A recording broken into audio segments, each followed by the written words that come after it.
I am Harrison, 32 years old. 5 years ago, I was brutally assaulted at my own cousin's wedding, falsely accused of sleeping with the bride, and thrown out of my family like a bag of worthless garbage. While I was sitting in a sterile urgent care room, spitting out my own blood and waiting for a doctor to tell me if my orbital bone was permanently shattered, my father sent me a single text message. It read, "Wedding canceled. Clear your stuff out of the garage by tonight." When I drove to the house I grew up in, the very place that was supposed to be my sanctuary, my parents and my own brother laughed in my battered face. They stripped me of my dignity in front of the entire neighborhood, screaming that I was a traitor, a homewrecker, a monster. But there is one thing they didn't know. The truth always leaves a paper trail. The truth has a funny way of surviving the darkest lies. And right now, the very same people who destroyed my life, who smeared my name across our entire town, are standing at my front door, crying and begging for my forgiveness. Before I tell you exactly how I watched their perfect, hypocritical lives crumble into absolute dust, hit that like button if you believe that justice always comes around, no matter how long it takes. And please, let me know where you are watching from in the comments below. Now, let's go back to the exact day my old life ended, and my real story began. It was a Tuesday evening in Seattle, and the past had finally caught up with me. The heavy Pacific Northwest rain was drumming relentlessly against the floor-to-ceiling glass of my living room window. My girlfriend, Evelyn, was in the kitchen, humming softly as she prepped dinner. I was sitting on our plush leather couch, a cup of black coffee cooling on the table, going over a thick stack of real estate documents. I had just closed on a new commercial property, a massive milestone for my portfolio. Everything in my life was peaceful. Everything was meticulously structured. Everything was exactly how I had built it from the ground up after being left for dead. Then, a sudden, heavy knock echoed through the apartment. It wasn't the polite tap of a neighbor or the quick rap of a delivery driver. It was desperate, heavy. I set the documents down, feeling a strange, icy prickle at the back of my neck. I walked to the solid oak door and looked through the brass peephole. My stomach dropped straight to the floor, plunging into an abyss of cold dread. Standing in the hallway, illuminated by the flickering, harsh fluorescent light, was Brandon, my cousin, the golden child of our family, the man who had been the center of our universe. But he didn't look golden anymore. He looked like a walking corpse. His clothes were rumpled, stained, and hanging off his frame. His face was pale, his eyes sunken and surrounded by dark, bruised circles. He was trembling, swaying slightly as if he could barely stand. I kept the heavy steel security chain engaged and cracked the door open just an inch. The smell of stale alcohol and sheer panic drifted through the crack. He looked at me with bloodshot, desperate eyes and opened his dry mouth to speak. To understand the absolute, unhinged audacity of this man standing at my door, looking for redemption, you have to understand exactly what he did to me 5 years ago. You have to understand the violence, the betrayal, and the sheer cruelty that ripped my universe apart. It was June, a perfect, golden, sunny Saturday back in our hometown, a medium-sized suburb just outside of Portland where everyone knew everyone else's business. Brandon was getting married to Clara. Clara was a girl we had both known since childhood. Our families were not just close, we were practically intertwined. Clara lived just 3 houses down the street from us growing up. She was the girl who used to scrape her knees riding bikes with us in the summer. She was like a little sister to me. I helped her with her middle school math homework. I gave her advice about her first college boyfriend. And when Brandon and Clara started dating in their sophomore year of college, I was genuinely thrilled. It made sense. It felt like 2 families officially merging into one unbreakable unit. I was chosen to be Brandon's groomsman. I spent a small fortune on a custom-tailored navy blue suit, wanting to look perfect for the photos that would sit on my mother's mantelpiece for decades. I showed up at the venue, a gorgeous, rustic estate just outside the city limits, 3 hours early. I helped set up the heavy wooden chairs on the lawn, coordinated the frantic caterers, and made sure the floral arrangements were flawless. That is what you do for family. You sweat, you work, you ensure their special day is magnificent. About an hour before the ceremony was scheduled to begin, the air was thick with excitement and the scent of expensive perfume. I was out on the main patio, escorting an elderly couple, friends of my grandparents, to their seats near the front row. They were incredibly sweet, struggling with the uneven cobblestone path, and I was holding the elderly woman's arm, making sure she was comfortable. I was smiling. I felt an overwhelming sense of pride. My cousin was marrying an amazing woman. My family was celebrating. Then, I heard the heavy, frantic crunch of footsteps on the gravel behind me. I didn't even have time to turn around to see who it was. The impact felt like a swinging cinder block connecting directly with the side of my head. The world tilted violently, washing out in a blinding flash of white light. I hit the gravel pathway hard, the sharp stones tearing through my expensive suit pants and scraping the skin completely off my palms.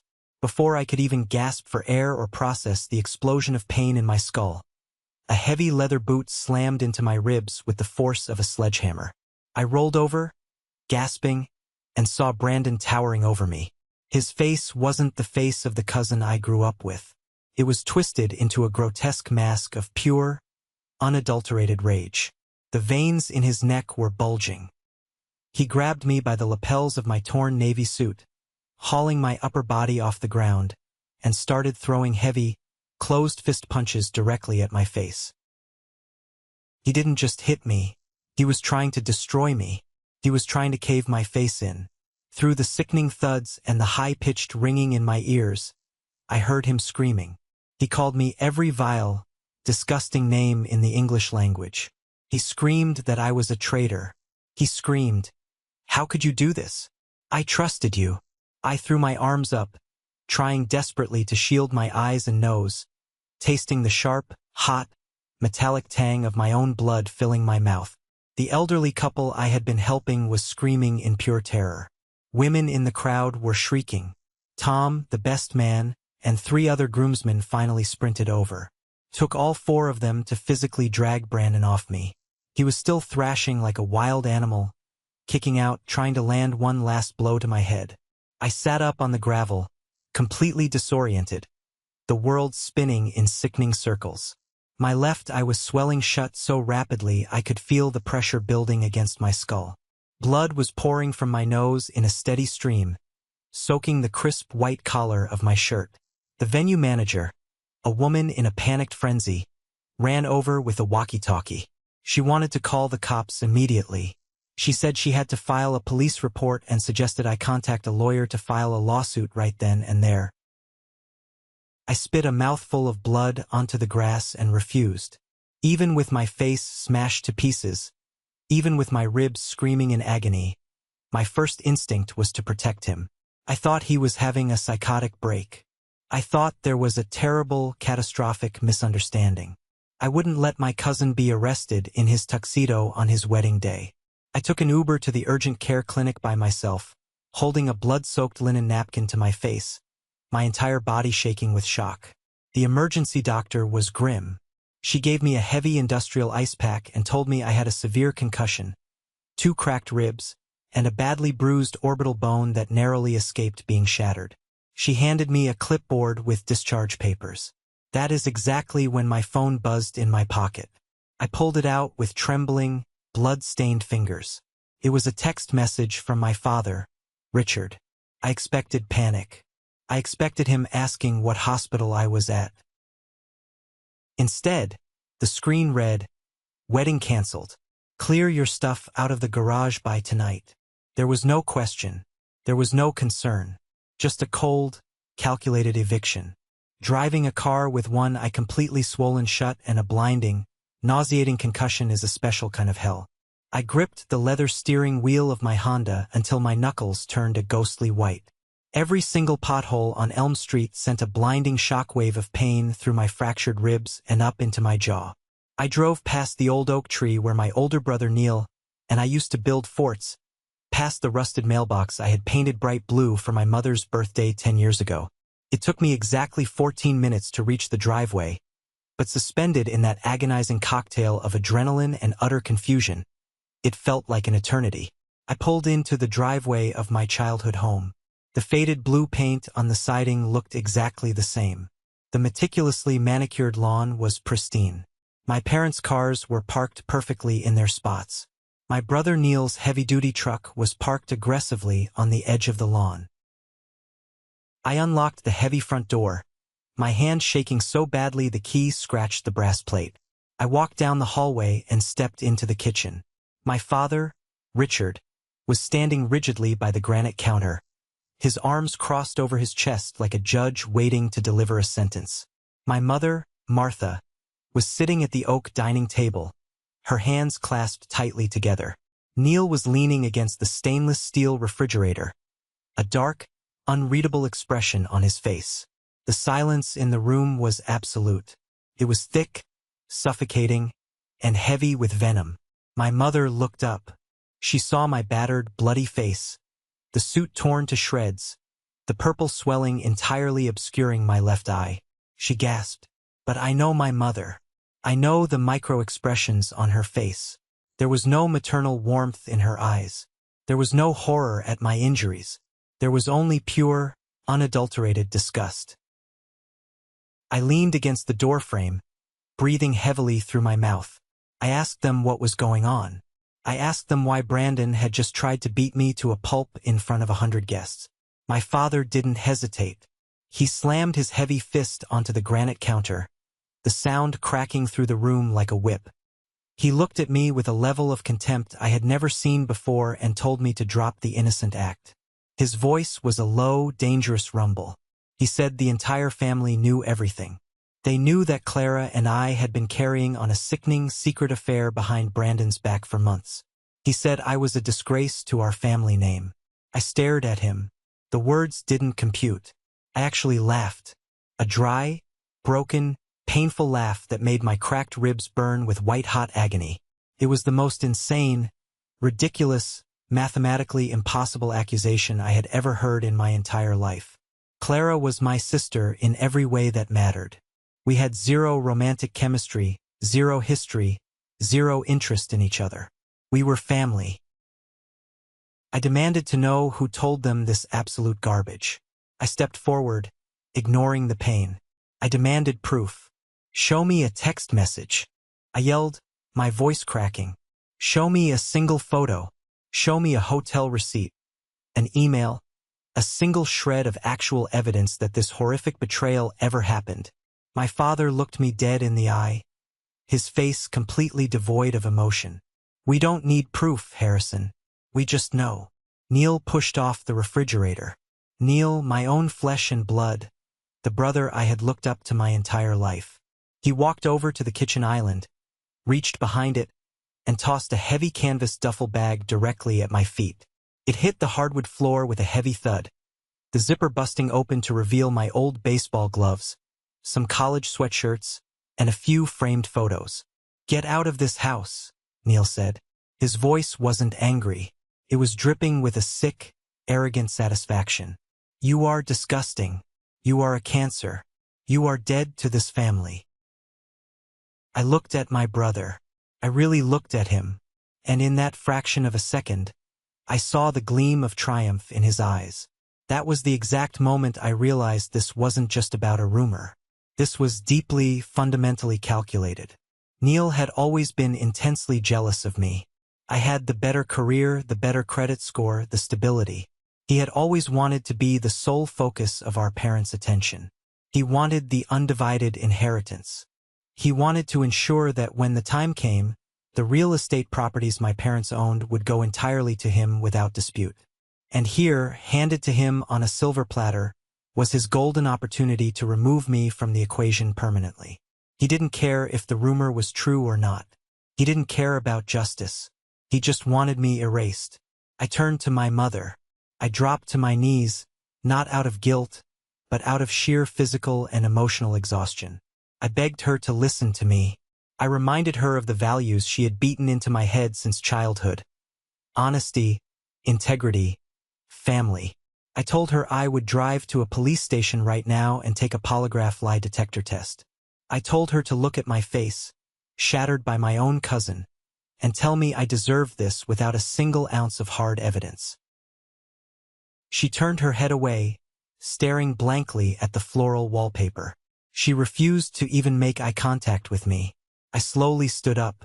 The pain in my body was nothing compared to the absolute void opening up in my chest. I picked up the duffel bag. I didn't say another word. I didn't scream. I didn't cry. I turned around and walked out of the house I grew up in. The heavy wooden front door clicked shut behind me. That simple click sounded exactly like a judge's gavel.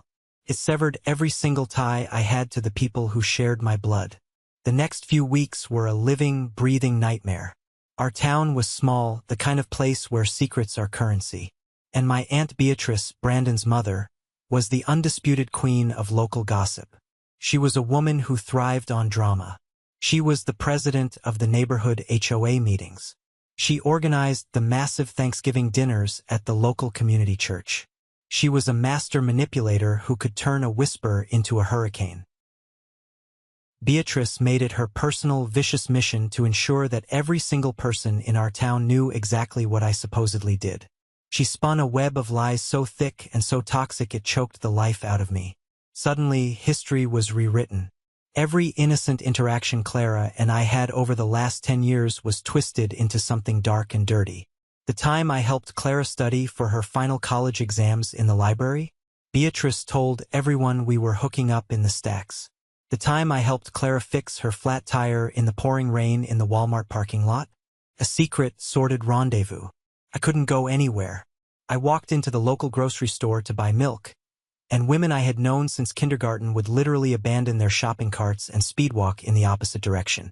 Mr. Henderson at the hardware store, a man who used to give me discounts and ask about my dad, physically blocked the aisle and told me they were closed for inventory every single time I walked in. I was a pariah. I was a ghost haunting my own hometown. But the absolute worst part, the part that kept me awake at 3 a.m. staring at the ceiling, was the silence. Nobody asked for my side of the story. Not one person knocked on my apartment door and said, "Harrison, this doesn't sound like you. What happened?" Nobody demanded hard evidence from Brandon or Beatrice. They just swallowed the poison because the drama was intoxicating. They loved the scandal. It made their boring, predictable suburban lives feel dangerous and exciting. I sat in my dark, empty apartment night after night. The ice pack from the hospital had long melted. My face was turning a hideous palette of yellow and green. I sat there wondering how 30 years of trust, 30 years of being a good son, a good brother, and a good friend could be completely erased in a single afternoon based on absolutely nothing but the vicious whispers of insecure people. Monday morning arrived like an executioner. The bruises on my face had solidified into a sickening, highly visible mask of trauma. Couldn't hide it. I put on a crisp, clean dress shirt, swallowed 3 maximum-strength ibuprofen, and drove to work. I was a senior financial analyst at a prestigious local wealth management firm. I had a phenomenal salary, a robust 401k, a corner cubicle, and a flawless, spotless performance record.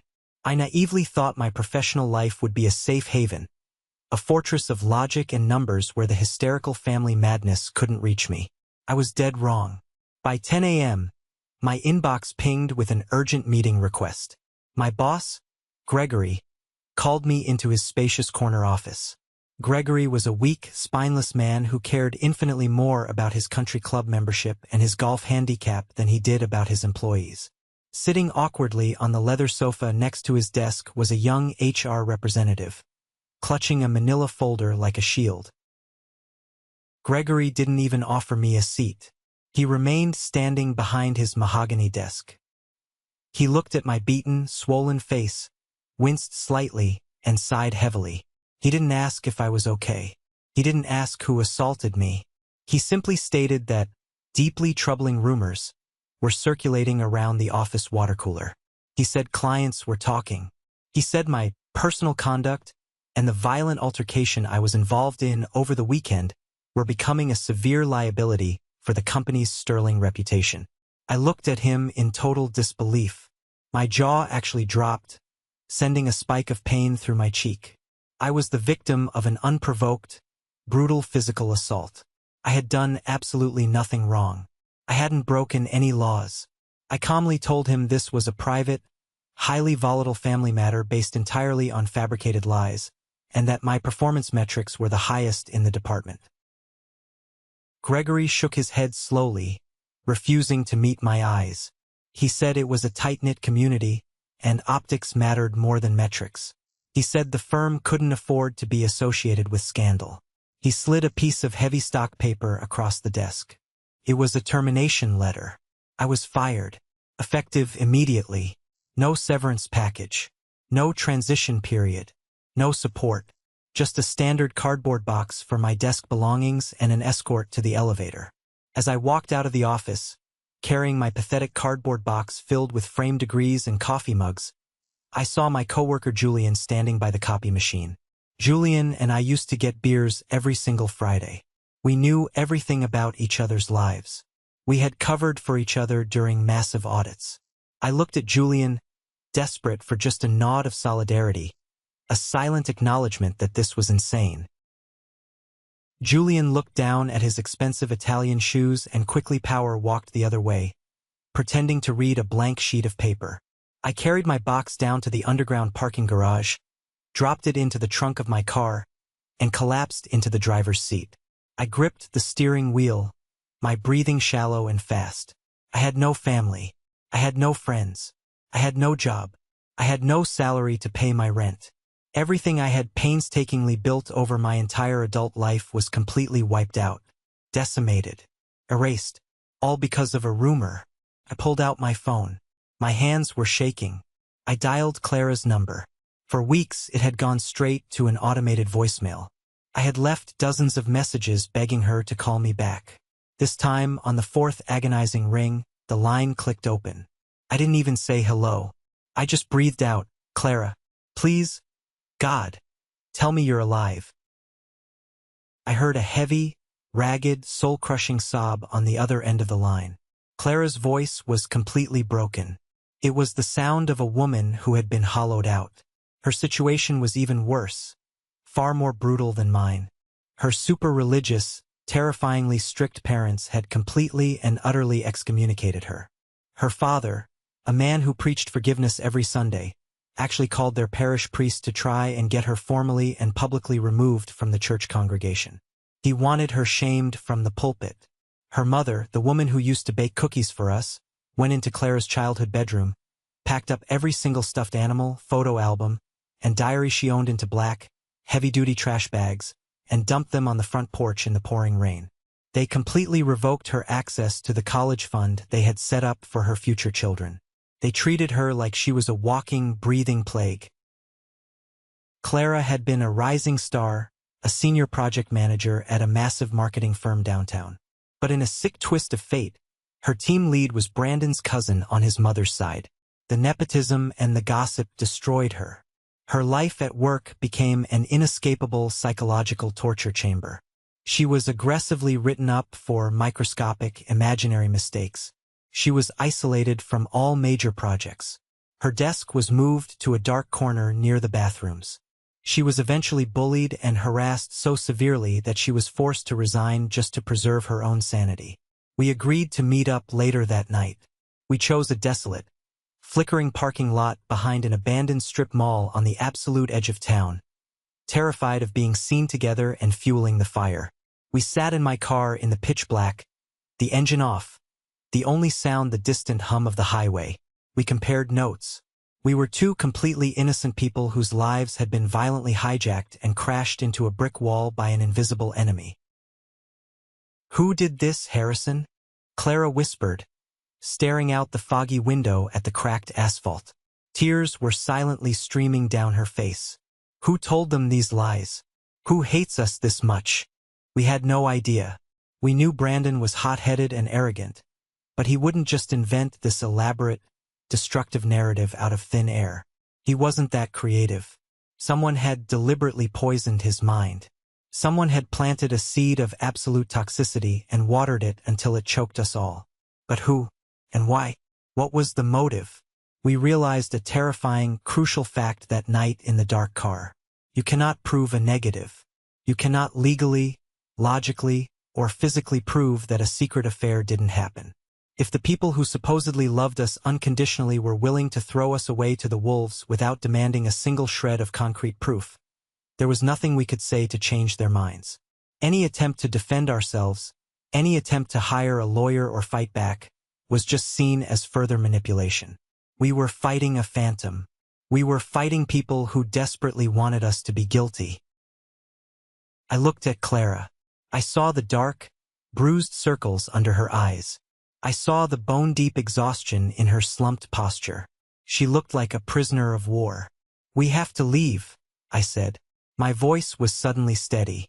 The panic was gone, replaced by a cold, hard, diamond-like clarity. It was the first time in weeks I felt a sense of control. "If we stay in this town, Clara, we will drown. They will slowly suffocate us. We have to let them believe whatever insane delusion they want. We have to save ourselves. We have to go." Clara looked at me. She wiped her eyes, her jaw tightening. She nodded slowly. "I'm going to Chicago," she whispered. "I have an old college roommate there. I'm leaving tomorrow." We made a blood pact that night. We swore we would not give them the sick satisfaction of watching us suffer. We swore we would rebuild, and we would never ever beg for a love that was clearly conditional. The next evening, I went back to my apartment. I packed whatever I could fit into the trunk and back seat of my Honda.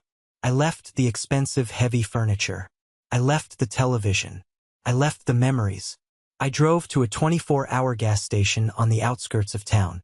I pulled my phone out of my pocket, popped the SIM card tray open with a paperclip, and took the tiny plastic chip out.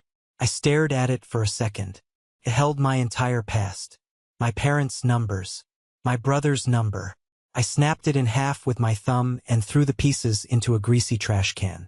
I killed Harrison, the dutiful, obedient son. I killed Harrison, the loyal, loving brother. I got back in my car, put the transmission in drive, and pressed the gas pedal.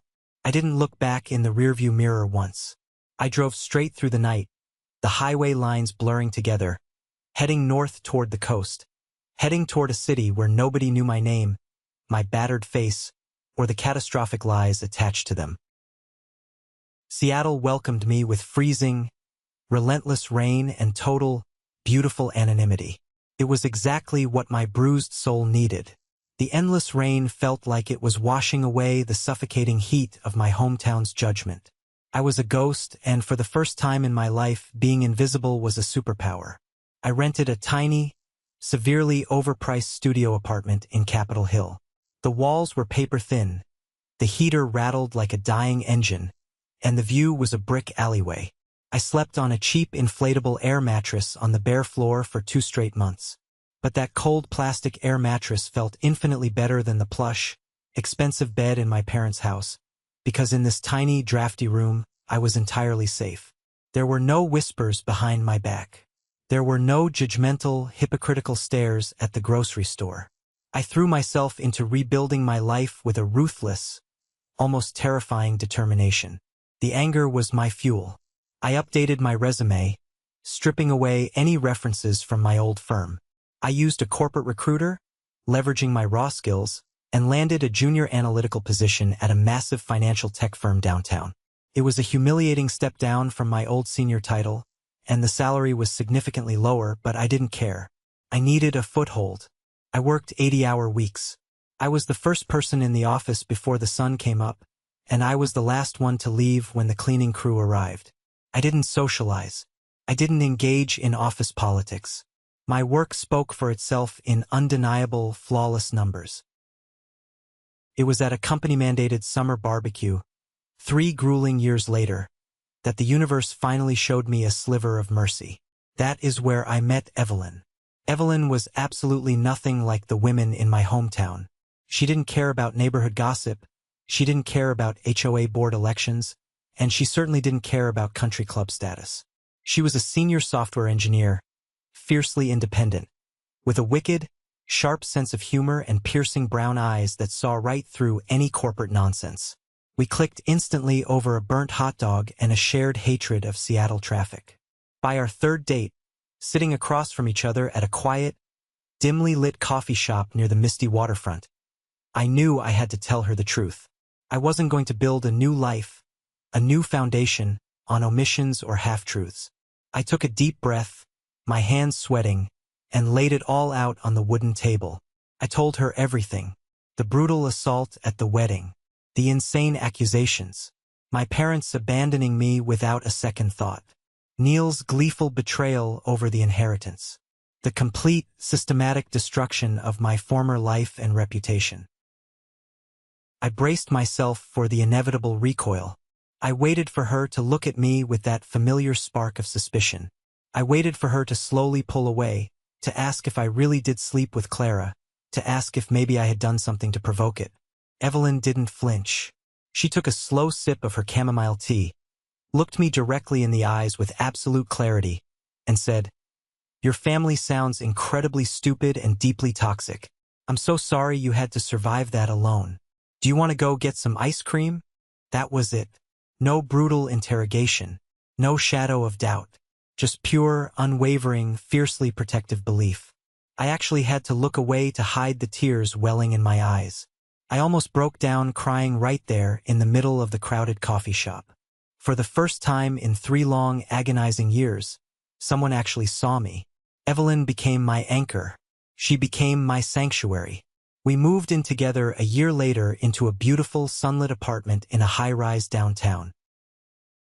Professionally, my relentless, obsessive work ethic paid off in a massive way. The CEO of my tech firm, a brilliant, no-nonsense man named Victor, noticed my exceptional quarterly numbers. Victor didn't care about my past. He didn't care where I came from or what rumors might exist in a town hundreds of miles away. He cared about raw talent and results. Victor promoted me to Regional Director of Analytics. My salary tripled overnight. The stock options vested. With Evelyn's encouragement, I started heavily investing in commercial real estate. I was thriving. I was successful, healthy, and genuinely happy. Evelyn even managed to connect with Clara online. Clara had stayed in Chicago and, using her incredible resilience, built an amazing life for herself in high-level corporate consulting. Evelyn and Clara started a virtual true crime podcast and book club. They talked every week. They became fantastic friends. We had successfully created our own family, a family built on actual, undeniable trust, not just an accident of shared DNA. I thought the worst was over. I truly believed the ghosts of my past were permanently buried under the concrete of my new life. I was so incredibly, dangerously wrong. It started on a random Tuesday afternoon, exactly 5 years after I fled my hometown in the dead of night. Evelyn was working from home that day. She usually walked down to a local Mediterranean deli for lunch to stretch her legs. When she came back up to our floor and approached our apartment, she noticed something strange stuck to the door. It wasn't a glossy promotional flyer. It wasn't a missed package delivery notice from FedEx. It was a blank, white piece of printer paper, taped directly over the brass peephole. Written in messy, hurried, thick black marker were just 2 sentences. "We need to talk. I'll be back tonight." No name, no phone number, no explanation. Just a vague, ominous threat cloaked in complete anonymity. Evelyn called me at the office immediately. She never called me at work unless it was an absolute, drop-everything emergency. Her voice was tight, her pitch high. She was speaking incredibly fast, skipping breaths, her panic radiating through the phone. I dropped the quarterly reports I was holding, walked out of my office, and drove home like a madman, breaking every speed limit on the interstate. When I unlocked the apartment, the heavy deadbolt was engaged, and the steel security chain was locked. Evelyn was sitting rigid on the couch, her work laptop closed. Leaning against the glass coffee table right next to her knee was a solid aluminum baseball bat she kept from her college softball days. She looked terrified. We didn't know who it was. My name was on the mailbox downstairs. Yes, but how did anyone from my toxic past find me? I had legally changed my phone number, permanently deleted every trace of my old social media, and vanished into thin air. Did Neil hire a private investigator to serve me with a lawsuit over the estate? Did my father track me down? We stayed awake all night, all the lights off, staring intensely at the door, jumping at every creak of the floorboards in the hallway. Nobody came. We drove to a hardware store the very next morning and installed a high-definition Ring camera. We didn't care if we lost our hefty security deposit for drilling into the door. Evelyn started working from a crowded, noisy coffee shop down the street instead of being alone in the quiet apartment. The tension in our home was unbearable. The peace I had spent 5 grueling years building was instantly, violently shattered by a single piece of paper. Then came Friday night. The rain was pouring again, drumming aggressively against the glass. We had just finished eating takeout in the living room, trying to force some normalcy into the evening. Knock, knock, knock. Heavy, deliberate, rhythmic strikes against our front door. Evelyn's hand instantly shot out and grabbed the cold metal grip of the aluminum baseball bat. I stood up, my heart pounding against my ribs like a jackhammer, the adrenaline tasting like copper in my mouth. I walked slowly to the door, feeling a cold, clammy sweat break out on the back of my neck. I leaned in and looked through the peephole. It was Brandon, the man who tried to beat me to death, the golden boy who threw me to the wolves, standing at my door. I took a deep, shuddering breath, kept the heavy steel security chain locked firmly in place, and cracked the door open just a fraction of an inch.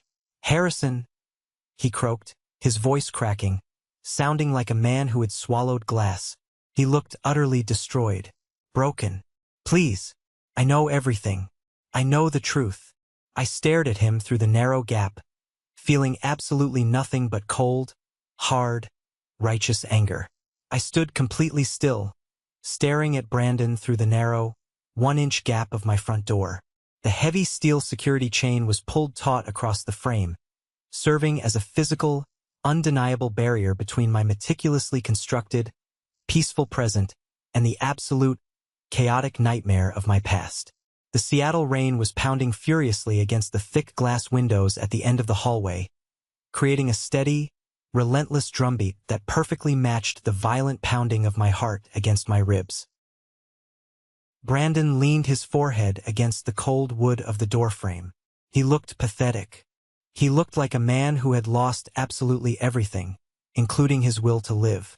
The expensive, custom-tailored designer clothes he used to parade around in, the crisp polos and the Italian leather shoes, were replaced by a stained, wrinkled canvas jacket that smelled faintly of stale cigarettes and cheap whiskey.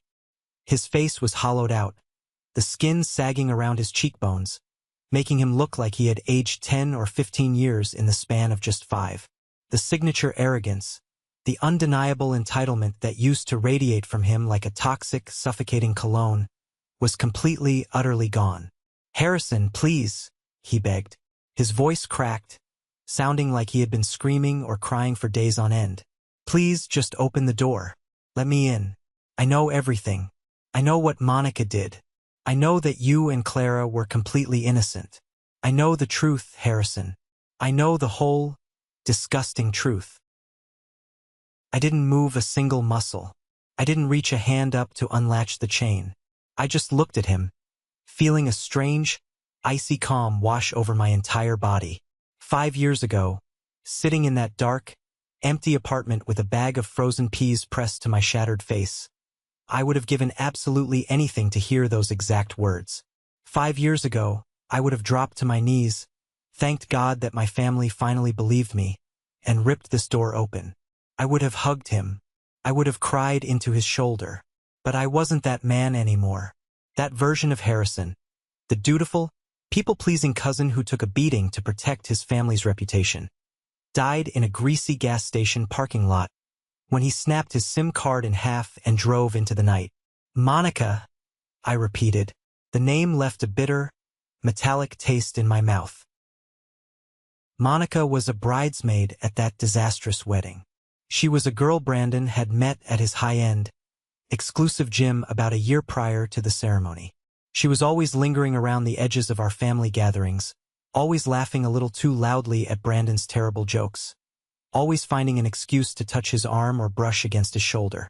I never paid much attention to her because she seemed like nothing more than background noise, a temporary fixture, I had absolutely no idea she was the meticulous architect of my complete destruction.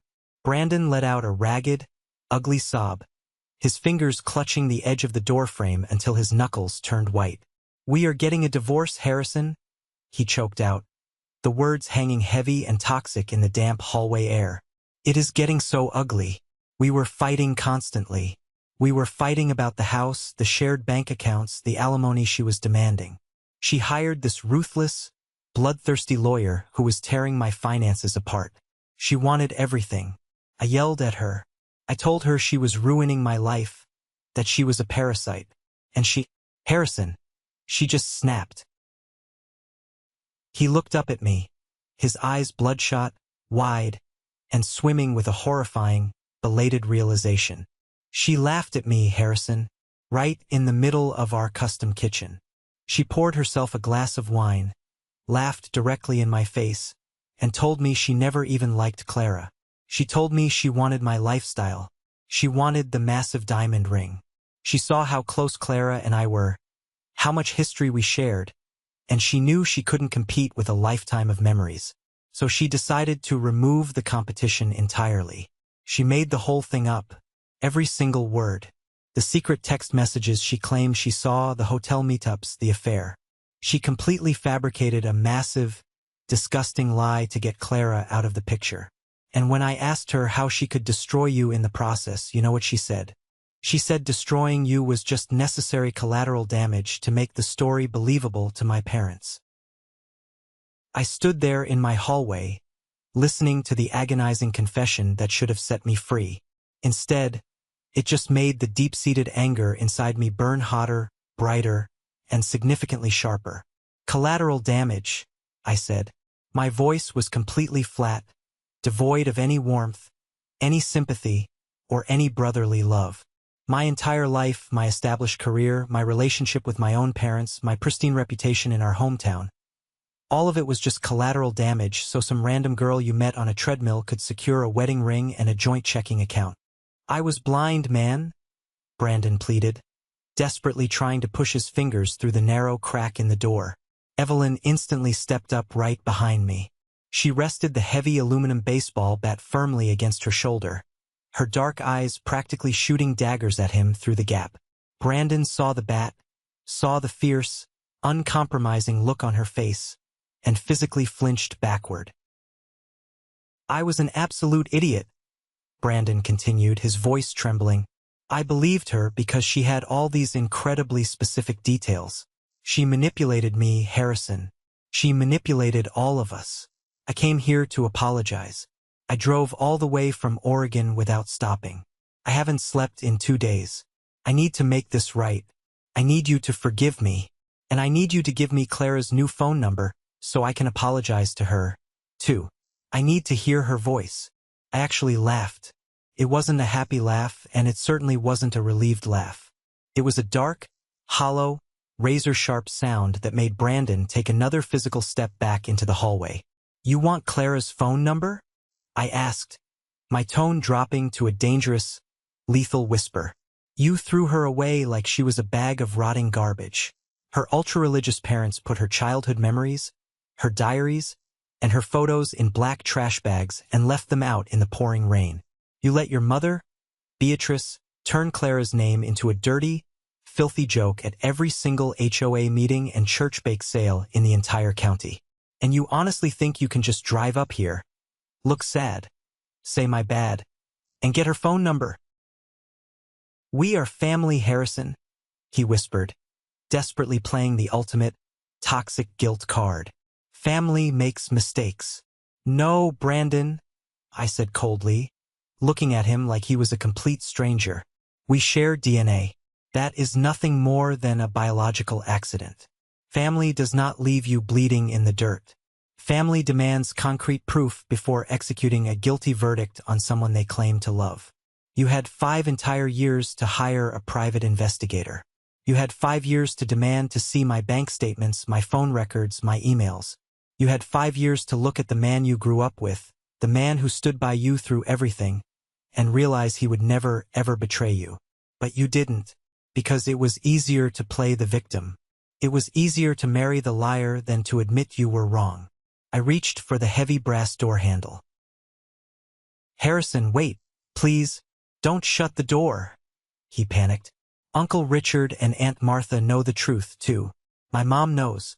Everyone in town knows now. They want you to come home. They are devastated. They want to fix this. Tell them, I said, my voice cutting through the hallway like a surgical scalpel, that there is absolutely nothing left to fix. The house burned down 5 years ago, Brandon. You are all just standing around staring at the cold ashes. I slammed the heavy door shut. The deadbolt clicked into place with a loud, satisfying, final thud. I turned around and leaned my back against the solid wood. Evelyn immediately dropped the baseball bat onto the rug, walked over, and wrapped her arms tightly around my waist. She didn't ask if I was okay. She didn't offer empty, meaningless platitudes. She just held me, grounding me in the present, reminding me of the solid, beautiful, impenetrable life I had built completely without them. The very next morning, the floodgates of hell officially opened. My cell phone, which had been blissfully silent from anyone in my hometown for half a decade, started vibrating non-stop on the kitchen counter. Brandon had clearly passed my new Seattle number around to the entire family. The sheer audacity of these people was truly a fascinating case study in human narcissism. They genuinely, truly believed that just because they finally discovered the truth, the clock would magically rewind, the slate would be wiped clean, and I would come running back into their arms. The first text message was from my mother, Martha. It was a massive block of text. Harrison, honey. Brandon called us last night and told us everything about Monica. We are so incredibly, deeply devastated. Your father and I have been crying all morning in the kitchen. We were deceived. We were lied to. Please call us the second you get this. We want our boy to come home. We are so sorry for what happened. We love you. 2 minutes later, a text from my father, Richard, chimed in. Son, we made a terrible, unforgivable mistake. A father should always trust his boy, and I failed you. The door to this house is always open for you. Let's get you on a flight down here this weekend. We need to talk about getting you back into the family trust and making things right financially. Call me immediately. Then came the message from my brother, Neil, the ultimate snake in the grass. Hey little bro, crazy. Insane news about Monica, right? Total absolute psycho. Mom and Dad are really torn up about the whole thing. Let's grab a beer this weekend and hash this out like men. Water under the bridge. I've really missed you, man. I sat at my marble kitchen island, staring at the glowing screen of my phone, reading the messages over and over again. The hypocrisy was physically nauseating. Let's grab a beer. Like he didn't literally throw a duffel bag of my belongings at my feet. Like he didn't smile a sick, twisted smile when he told me to get out of the house. Like he didn't actively use my painful exile to consolidate his absolute control over our parents' lucrative real estate portfolio and inheritance. They didn't want to apologize because they loved me. They wanted to apologize to alleviate their own crushing, suffocating, unbearable guilt. They were deeply embarrassed. The truth was out in our small town, spreading like wildfire, and suddenly, my parents weren't the tragic, noble victims of a betraying prodigal son. They were the horrible, gullible, monstrous parents who threw their innocent child to the wolves for absolutely nothing. The social optics had shifted dramatically, and my parents cared about optics significantly more than they cared about oxygen. Evelyn poured me a fresh cup of black coffee and slid it across the marble counter. What are you going to do about this?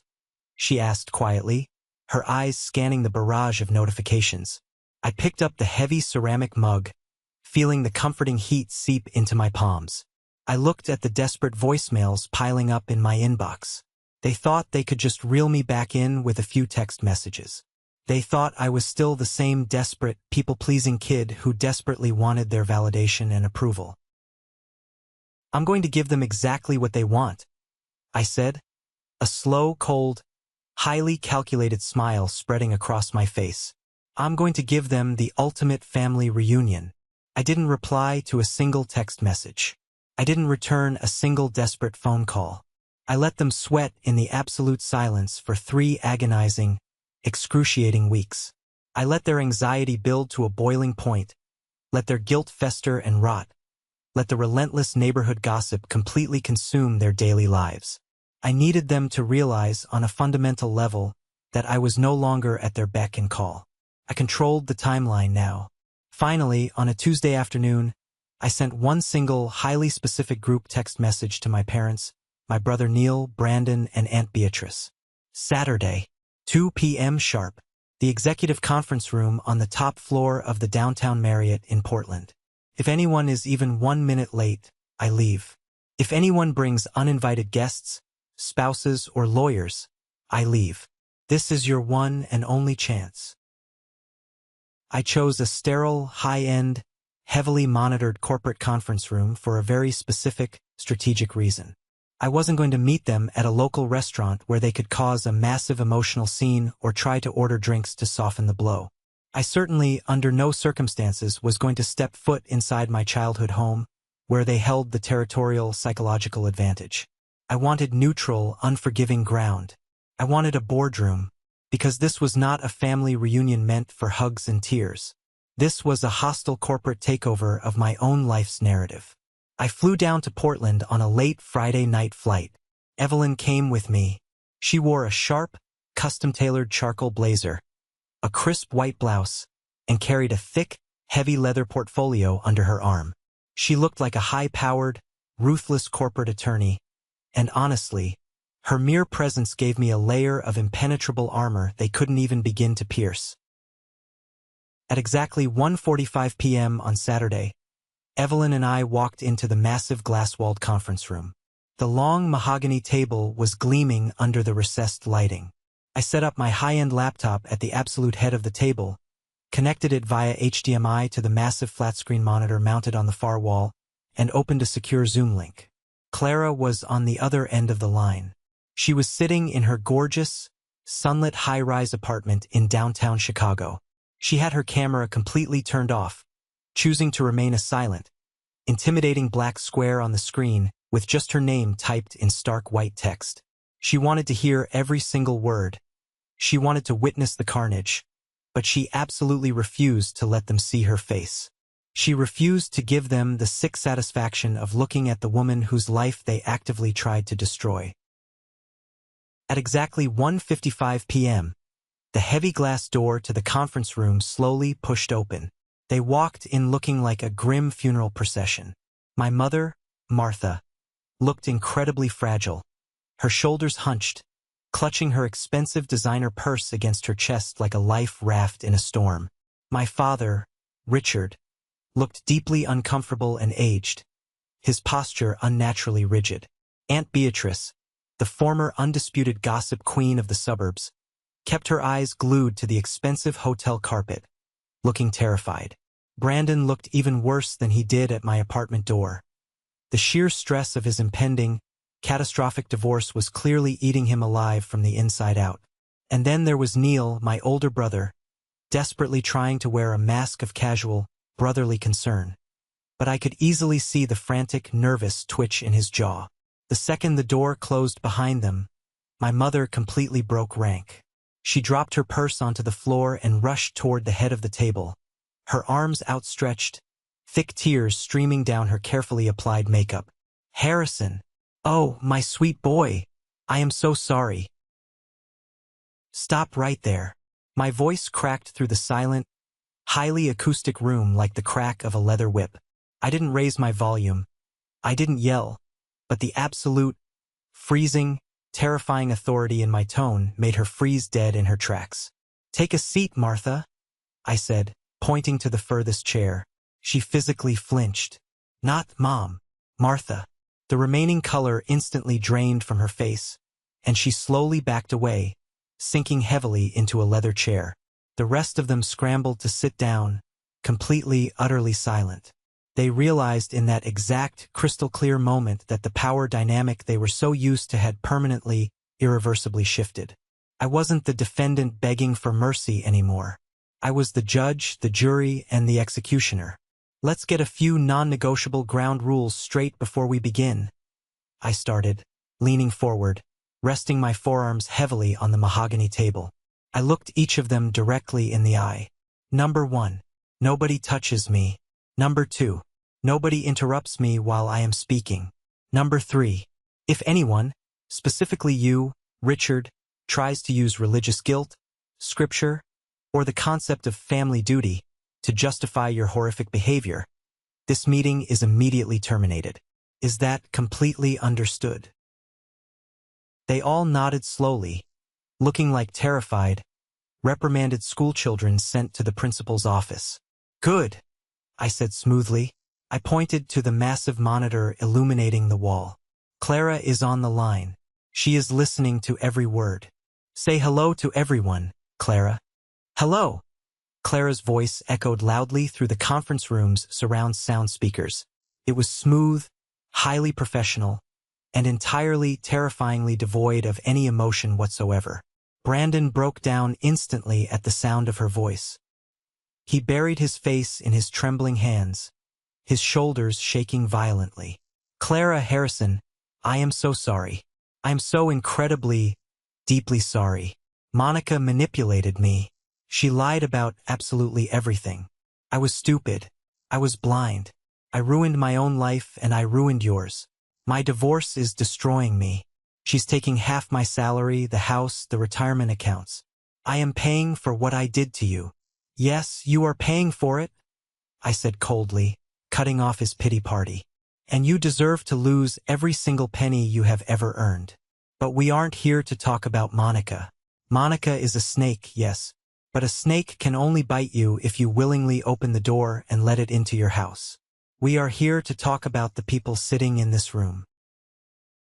I turned my piercing gaze directly to my parents. You didn't ask for a single shred of proof.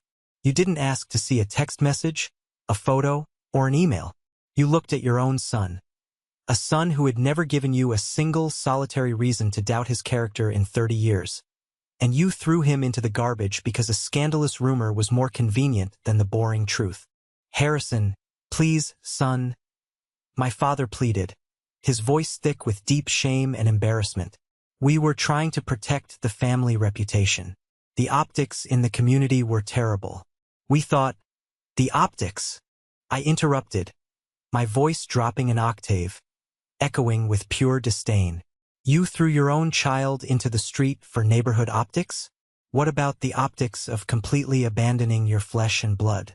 What about the optics of letting Neil completely manipulate the family trust while I was sleeping on an air mattress? Neil's head violently snapped up, his eyes widening in pure, unadulterated panic. Whoa, Harrison, wait a minute. Let's not bring complicated financial stuff into a highly emotional family meeting. Shut your mouth, Neil. I snapped with such ferocity he physically jumped in his seat. I reached over and confidently opened the thick manila folder Evelyn had placed in front of me. Did you really honestly think I wouldn't find out? While I was eating ramen noodles and working 80 hours a week in Seattle, you convinced Richard and Martha to completely restructure their commercial real estate holdings. You had them write me completely out of the inheritance, explicitly citing my supposed moral failures in the legal documentation. You weaponized my tragedy to secure a multi-million-dollar portfolio exclusively for yourself. My parents slowly turned to look at Neil. Total, absolute shock registered on their aging faces. They hadn't realized the malicious depth of his calculation. They thought he was just helping them manage assets during a stressful time. I turned my attention to Aunt Beatrice. The woman was practically shrinking into the leather upholstery, trying to become invisible. And you, Beatrice, you absolutely couldn't wait to spread the poison. I spoke to Marcus, Brandon's old college friend. He told me that you actually suspected Monica was lying from the very beginning. You knew the timelines she gave didn't add up. But you desperately wanted Brandon to marry Monica because her father owned a massive, lucrative construction firm in Portland, and you thought the connection would elevate your pathetic status at the country club. You willingly sacrificed Clara, a girl you watched grow up, because she was just a middle-class girl from down the street. Beatrice gasped loudly, covering her mouth with her trembling hands, her eyes darting frantically around the room as Brandon stopped crying and stared at his own mother in absolute, Horrified, disgusted disbelief. "You are all sick," Clara's voice suddenly rang out from the speakers, slicing through the heavy tension like a serrated razor blade. "You talk constantly about family values, you talk about church and forgiveness, but you are the most hollow, ruthless, disgusting people I have ever met. My parents threw my childhood belongings in the trash. You people systematically destroyed my career. You treated us like we were diseased animals. Clara, sweetie, please try to understand." My mother sobbed, burying her face in her hands, her shoulders shaking. "Do not ever call me sweetie," Clara commanded, her voice vibrating with immense authority. "You do not get to use affectionate terms with me ever again. We didn't agree to this meeting to reconcile, Martha. We agreed to this meeting to look you in the eyes and tell you that you hold absolutely zero power over us anymore. We survived you." I closed the manila folder with a loud snap. I looked at the people who raised me, the people who were supposed to protect me from the world. I saw nothing but weak, pathetic strangers. "I have a great, beautiful life in Seattle," I said, my voice completely steady, devoid of any anger now. "I have a career you couldn't even begin to comprehend. I have a woman beside me who showed me what actual unconditional loyalty looks like. I am completely, entirely whole without you." I stood up from the heavy leather chair. Evelyn stood up simultaneously beside me, her posture perfect, acting as a silent, unyielding sentinel. "I have retained a highly aggressive corporate lawyer in Portland," I announced, delivering the final, crushing blow. "If any of you attempt to contact my employer, if any of you show up at my apartment building again, or if Beatrice breathes my name or Clara's name at another HOA meeting, I will file a harassment and defamation lawsuit so massive it will bankrupt your entire family line. This is the absolute last time you will ever see my face, and it is the last time you will ever hear my voice." "Harrison, no. You can't do this," my father shouted, standing up, his face flushed red with panic and regret. "We are your family." "You were my family?" I corrected him, calmly buttoning my suit jacket. "Now, you are just a cautionary tale about what happens when you value gossip over blood." I walked over to the laptop, hit the end meeting button, and cut the feed. The massive screen went instantly black. Without looking back, without a single moment of hesitation, Evelyn and I walked out of the glass doors, leaving them sitting in the suffocating, deafening silence of their own devastating, irreversible consequences. The fallout from that specific conference room meeting was absolute, total devastation for the people who once thought they were completely untouchable. I didn't even have to lift a single finger to destroy their perfectly curated suburban lives. I just had to step out of the way, remove myself as their punching bag, and let the sheer weight of their own toxic choices collapse violently on top of them. Brandon's highly contested divorce from Monica became a spectacular, incredibly public disaster that made the front page of the local papers. Monica's ruthless, high-priced lawyer absolutely eviscerated him in family court. Because Brandon had signed a poorly structured, downloaded prenuptial agreement in his desperate, blind rush to marry her, she legally walked away with over half of his accumulated 401k, a massive, crippling chunk of his monthly salary in permanent alimony, and the full deed to their custom-built, 4-bedroom suburban home. Brandon was forcefully evicted and had to move into a tiny, depressing, 1-bedroom apartment complex on the bad side of town, driving a beat-up sedan. The golden child, the man who arrogantly thought he could punch his way out of all his problems, was now financially ruined, drowning in debt, and completely isolated from everyone. But the real, earth-shattering explosion happened within my immediate family unit.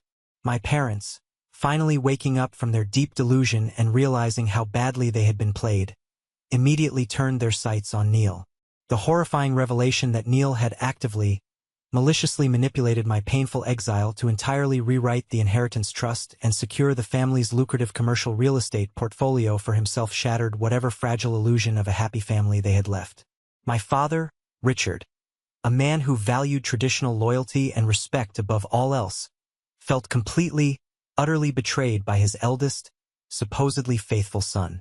My father hired a forensic accountant and a team of cutthroat estate lawyers. They dragged Neil through a grueling, highly publicized, incredibly humiliating legal battle to completely reverse the trust documents. Neil arrogantly tried to fight it in court, claiming the documents were legally binding, but he had clumsily left a massive, undeniable paper trail of shady emails to his lawyers and coerced signatures from our aging parents. Neil was officially legally written out of the will entirely. His expensive, heavy-duty truck was repossessed by the bank when he couldn't make the exorbitant monthly payments without his secret allowance siphoned from the family accounts. The last I heard through the grapevine, he was working a miserable, low-paying middle management job at a logistics company, completely estranged from our parents. My parents now eat their elaborate Thanksgiving dinners in complete, deafening silence, sitting alone at a massive dining table in an empty house, entirely haunted by the ghost of the son they threw away. Aunt Beatrice didn't fare much better in the aftermath. Once the truth about her actively knowing Monica's lies and encouraging the marriage came out, because Brandon angrily screamed it at her in the middle of the street, he completely cut off all contact with his mother. The entire neighborhood quickly caught wind of the true story, and the tight-knit, judgmental suburban community turned on her with vicious, terrifying speed. The woman who thrived on organizing HOA meetings and spreading church gossip was suddenly the ultimate pariah. She was unanimously voted off the neighborhood board in a humiliating public meeting, and people would actively cross the street at the local grocery store, abandoning their carts just to avoid making eye contact with her. She finally got a bitter taste of the exact same medicine she had eagerly forced down my throat 5 years prior. While their world was actively burning to the ground, mine was finally beautifully taking flight. I returned to Seattle feeling lighter, freer, and more powerful than I had in half a decade. The heavy, suffocating iron anchor of my past had finally been cut loose. I threw myself back into my corporate work with a renewed, laser-sharp focus.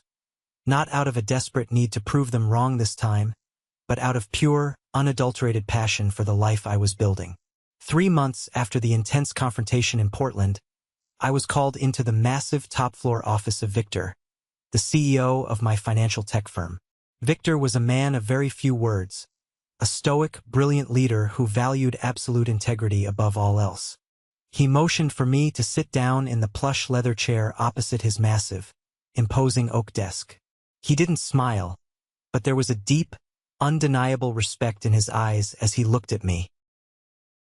"Harrison," Victor started, leaning back and carefully steepling his fingers. "I've been extensively reviewing the quarterly metrics for the entire Pacific Northwest sector. Your division didn't just hit the projected targets. You completely obliterated them. The new commercial real estate acquisition models you implemented last quarter saved the company millions in tax liabilities." "Thank you, Victor. I have a great team working under me," I replied, keeping it highly professional.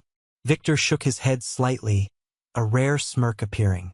"It's not just the numbers on the spreadsheet, Harrison. It's your character. I know a little bit about what you went through to get to this city. I know you had to start over from absolute zero.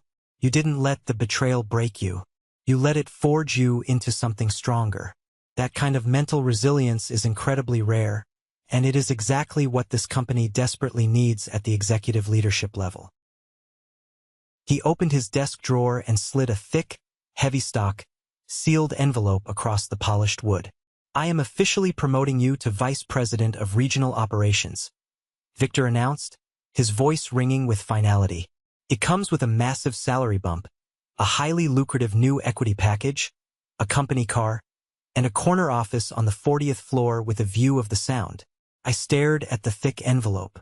5 years ago, I was sitting in a freezing car in a dark, abandoned parking lot, fired from my mid-level job, my face violently smashed in, wondering if my life was completely, irreparably over. Now, I was confidently accepting an executive position at one of the top financial firms in the city. I took the envelope, shook Victor's hand firmly, and confidently walked out of the office. I didn't immediately go back to my cubicle to celebrate. I took the express elevator down to the lobby, walked out into the crisp, beautiful Seattle air, and hailed a cab. I gave the driver the exact address of an exclusive boutique jeweler I had been researching for over 6 months. I walked into the quiet, perfectly lit store. The manager recognized me immediately from my previous consultations. He smiled warmly, walked over to a highly secure, reinforced glass case, and pulled out a small, deep blue velvet box. He carefully opened it under the brilliant halogen lights. Resting perfectly on the black velvet was a flawless, custom-designed, 2-carat diamond ring. It was elegant, remarkably strong, and completely unique, just like Evelyn. I paid for it in full using the substantial bonus I had earned entirely on my own merit. No family money, no shady inheritance, no trust funds. Every single dollar was earned through my own blood, sweat, and undeniable resilience. I put the small velvet box deep into the inside pocket of my coat, feeling the heavy, comforting weight of it against my chest as I walked back out into the rain.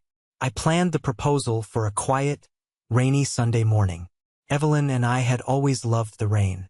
It was the backdrop to our very beginning, the soothing, constant white noise that helped wash away the chaotic, terrifying noise of my past. We were relaxing in our high-rise apartment. The rich smell of fresh, dark roast coffee and warm cinnamon rolls filled the air. Evelyn was wearing one of my oversized, faded college hoodies, her dark hair tied up in a messy bun, sitting cross-legged on the plush rug in front of the large floor-to-ceiling window, deeply engrossed in reading a new thriller novel. I didn't need a grand, expensive public spectacle. I didn't need to hire a flash mob in a park, and I certainly didn't need a hidden photographer hiding in the bushes. I just needed her. I carefully poured 2 steaming mugs of coffee, walked over, and sat down on the floor right next to her. She looked up, smiling, her brown eyes incredibly warm and completely unguarded. I set the mugs down on the glass coffee table. I took a deep, steadying breath, reaching my hand into the pocket of my sweatpants. "Evelyn," I said softly, my voice filled with a quiet intensity. She closed her book, immediately sensing the shift in the atmosphere. "What is it? Is everything okay?" I slowly pulled the small velvet box out and held it securely in the palm of my hand. 5 years ago, I came to this city completely, utterly broken. I was entirely hollowed out. I had nothing to my name but a car full of clothes and a bruised face. I truly thought I would never, ever be able to trust another human being for the rest of my natural life. I thought the concept of family was just a weapon people used to hurt you when you were most vulnerable. Evelyn's breath hitched audibly. Her hands moved up to cover her mouth, her eyes widening. "But then I met you," I continued, my voice thick with emotion, but entirely steady and sure. "You didn't try to fix me, Evelyn.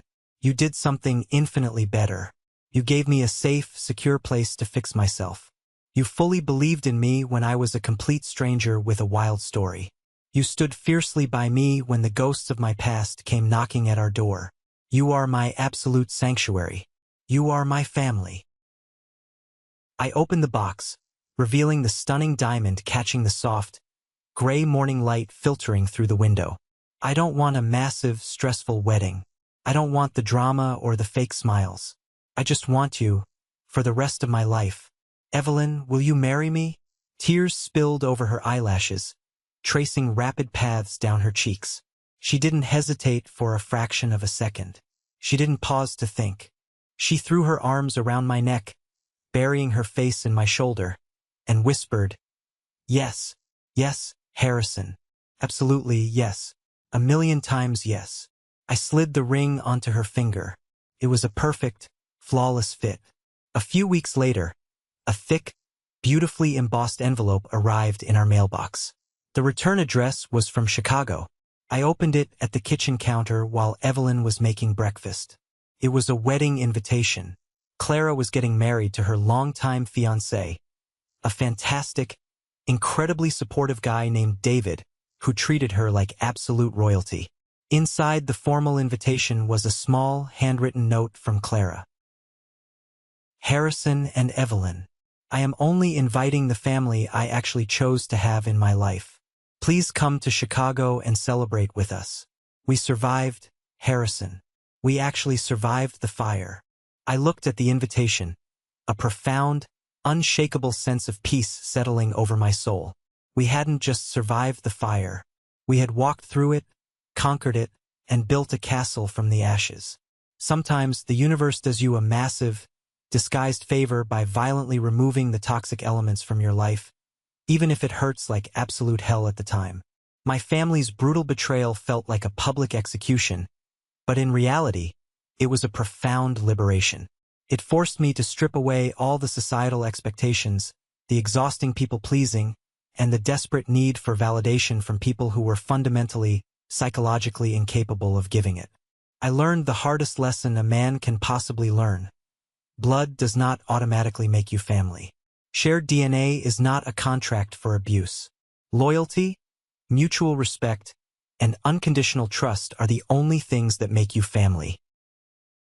You cannot control what toxic people say about you behind closed doors. You cannot control the vicious rumors, the fabricated lies, or the relentless gossip. But you can absolutely 100% control how you respond to it. You can refuse to roll over and play the victim. You can refuse to internalize their deep sickness. You can draw a hard, impenetrable boundary line in the sand and walk away, dedicating your energy to building a fortress of success and happiness that they can never, ever touch. The best revenge isn't getting into screaming matches at Thanksgiving. It isn't posting passive-aggressive quotes on the internet. It isn't trying to prove them wrong with facts they refuse to believe. The absolute best, most devastatingly effective revenge is complete, total, unapologetic indifference. It is living a life so incredibly beautiful, so deeply fulfilling, that their names become nothing more than a tiny, insignificant footnote in the history of your success. Let's pause for a moment. Thank you for staying with me this far. You're truly amazing. Please help me by liking the video and commenting the number 1 below so I know you've been here with me until this point. This not only helps more people discover this story, but also lets me know that my experiences mean something to someone out there who might be hurting. Your support is the absolute greatest motivation for me to keep sharing the rest of this journey. Have you ever faced something similar with your own family? Have you ever had to cut toxic people out of your life to save your own sanity and peace of mind? Share your story in the comments below, and don't forget to like and subscribe so you don't miss the next journey. Remember, you are worthy of a love that doesn't require you to constantly defend your own existence. Stay strong and keep building your own fortress.